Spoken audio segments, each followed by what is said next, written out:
सन्जय सरगयारिया गावा टिकेट मोनाब्ला मा खालामगोन आरो आं जे 10,000 मानसि लानानै थांगोन होनना बुंदों बियो आं दिनैसिमबो दायो सिन्था खालामथ'नाय जायाखै जों साब्रैनि गेजेराव जों लकेल हिसाबै मोनोब्ला मोजां होननानै जों बिदों हरसिंगा ब्लकनि बिबानगिरिफोर दङ किसुमाना बायथ'दोंसो बिथांजों थायो मानगोनां प्रमद बर' शिब सारखौ जों मोजां मोनो जोंहा बिजाथिनि सायावहा मोनसे इस्युआ जादों बेनि बेबहारखौ मोजां मोना जोङो होनना जोंनियाव डिमान्ड होयो आरो लोगोसे बिथांखौ बाहेरनि होननानै गावनि बेबहार पातिया मोजां जानांगौमोन गोरोबनो हानांगौमोन नोंथांमोननि नामाबो बेयाव माने सिखारबाय थादों मा बुंगोन खुलुमबाय गासै निउस चेनेलनिसिमबो बेनि सायावहा मैयाबो मोनसे भाइरेल जादों जे हेमेन बसुमतारिया 10,000 मानसि लानानै जइन जानो थांगासिनो होननानै बे बेलायावहा आं बेखौनो बुंनो सानदों हयथ' निउस चेनेला अबेयावबा खोनानानै बिथांमोना होदों आरो जोंनि रायजो राजाफोरा जोंजों सापर्टारफोरा माने उत्तेजित जाना दङ बेनि थाखाय सावरायबायनायाव मोनथिनानै हयथ' दामदों जानो हागौ बेयावहा आं जे बे निउस चेनेलखौ बेबायदि बुंनाय जायाखै दा बेखौ लानानै गोबां मानसिफोरा सिन्था खालामनो हागौ सानदों आंनि कमेन्ट होनो माने जिफोर कमेन्टखौ होदों बिथांमोनखौ आं सानदों मैयानि बा दिनैनि निउसाव जोङो नुनो मोनदों सन्जय सरगयारि बिथाङाबो बुंदों आं सानदों जायफोरा कमेन्ट होदों मैयानि निउस ओंखारनायाव बे सन्जय सरगयारिनि आइटि सेलनि खामानि होननानै आं सानदों आं जेबो सानाखै मानो होनबाला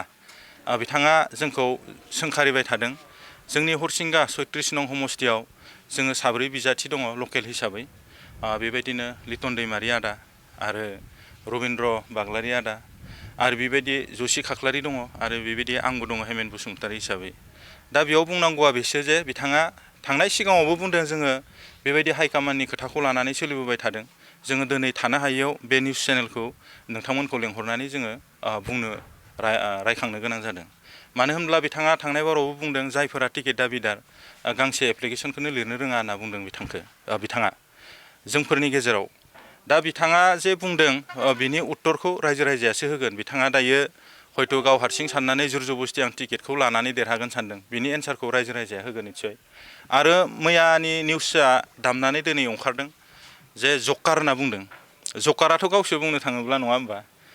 टिकेट बिनायनि अधिकारा बयहाबो दङ जोङो बिनि थाखाय बिदों हाइकामान्डा होयो होआ बिखौ जोंहा बुंनो थाङा जों साब्रैनि गेजेराव जोङो लकेल हिसाबै मोनोब्ला मोजां होननानै जों बिदों दा बिनि गेजेराव बिथाङा बाहेर जायगानि जोङो थांनाय बाराव देहायै मोदोमै बयबो रायजो राजाफोरा नांसोमनानै बिखौ सिनाय मोनैयाबो भट होनानै देरहासार खालामदों बेयावहा जोङो बुंनांगौ गैया बेखौ जोङो गोबां अनार होयोमोन बिथांनि बेबहार पातिया मोजां नङा होननानै रायजो राजाया बुंदों जों बुंनाय बाथ्रा नङा आरो बेबो मोनसे खोथा बिथांनि जिखिनि कान्ड बयबो मिथिखागौ शिब साराबो मिथिगौ जोङो बुंनो थाङा बिनि जिखिनि गाज्रि मावनाय बिथांखौ जुदि अत्यन्त मोजां मोनदोंब्ला हयथ' बेलेग जायगायावबो होगोन जोङो बेखौ बुंनो थाङा खिन्थु रायजो राजाया बेखौ नेनानै दङ जोंनि जाबायदि खोथाफोरखौ बुंबाय बिथाङा बेपार खालामनायनि थाखाय बिजनेसनि थाखायसो बिथांमोना ओंखारदों आरो जकाराथ' गावसो जों मानि थाखाय जकार जोंबो आन्दलन खालामबोदों रायजो राजाजों थाफानानै बा जोङो जायफोर लिडारफोरा मा बुंदों बेखौ लानानै जोङो थाफाबोनानै जोंबो आन्दलनफोराव बाहागो लादों जेरै खेनें सिननाय हाबाफारि बेफोरावबो जोङो खेनें हनानैबो बाहागो लाबोदों जोंनिबो एसे अबदान दङ नङा होमबा दा बेयावहा गावा जे जकार होननानै बुंबाय जोंखौ मा कारनाव जोंखौ जकार होनना बुंखो जों टिकेट बिग्राफोरा जों साब्रैया जकार नामा बुंनो थाङोब्ला गावसो जकार गावनि उनथिं थाफानाय मानसिफोरा सोर सोर दङ दा बिथांमोना हयथ' इनसाल्ट खालामदों होननानै जोंखौ माबा मोनसे फिनजाथाय बा बुंफिननो हागौ बेयाव जोंहा बुंनांगौ गैया रायजो राजाया सोरनिथिं बारा दङ गैया बेखौ बिबेसना खालामगोन आरो आं जे 10,000 मानसि लानानै थांगोन होनना बुंदों बियो आं दिनैसिमबो दायो सिन्था खालामथ'नाय जायाखै उननि बेलायाव जोङो मा सानो रायजो राजाफोराबो जोंजों दङ जेला जोङो सावरायनायनि गेजेरजोंसो जोङो डिसिसन लागोन बेखौ जोंहा दायो जेबो बुंनांगौ गैया आरो बियो मोनसे भाइरेल खालामदों बेवहा जोङो जेबो गोनो गोथो जानांगौ गैया दायो जोंहा टिकेट डिक्लारनि समायबो जायाखै एसे सम दंबावो साननै सानथाम बेयाव जोंनि सापर्टारफोर बा जोंनि इउपिपिएल दोलोखौ जोङो जोबोद मोजां मोनो मानगोनां प्रमद बर' शिब सारखौ जोङो मोजां मोनो बेयाव जोंहा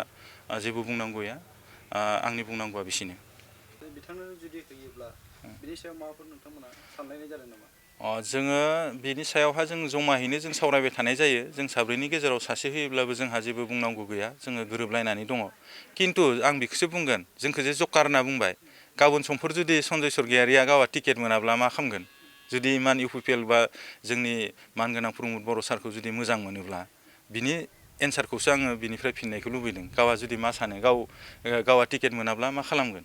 आं बेखौ दिनैनि तारिखाव बिथांखौ सोंहरनो सानो नैबे मिडियानि गेजेरजों आंनि बुंनाया बे बिथाङा बुंबावदों माने फालांगि खालामदों बा दाम दर खालामलायदों फालांगियाथ' गावसो बुंनो थांब्ला आं गावखौसो बुंगोन मानो होनबोला गावदों जायफोर जोंनि ब्लकनि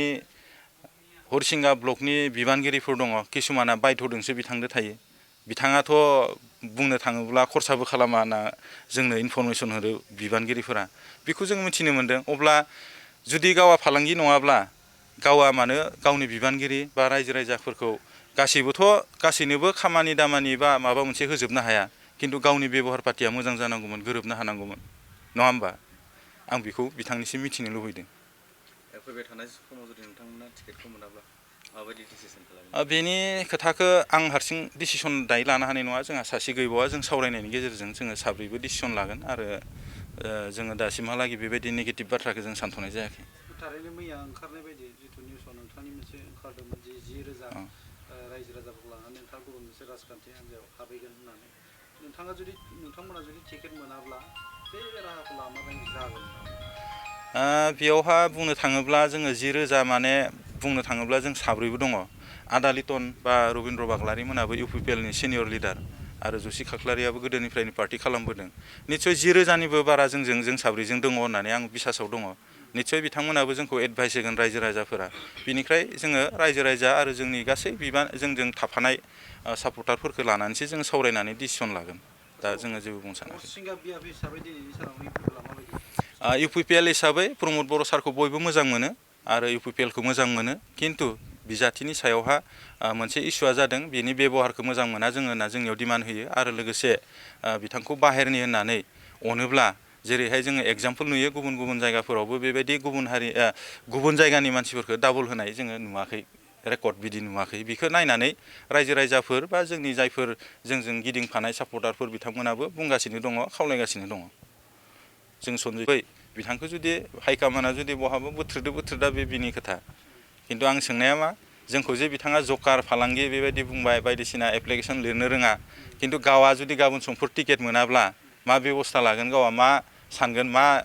एक्सन लागोन गावआ बेखौसो आं मिथिनो लुबैदों एसेनो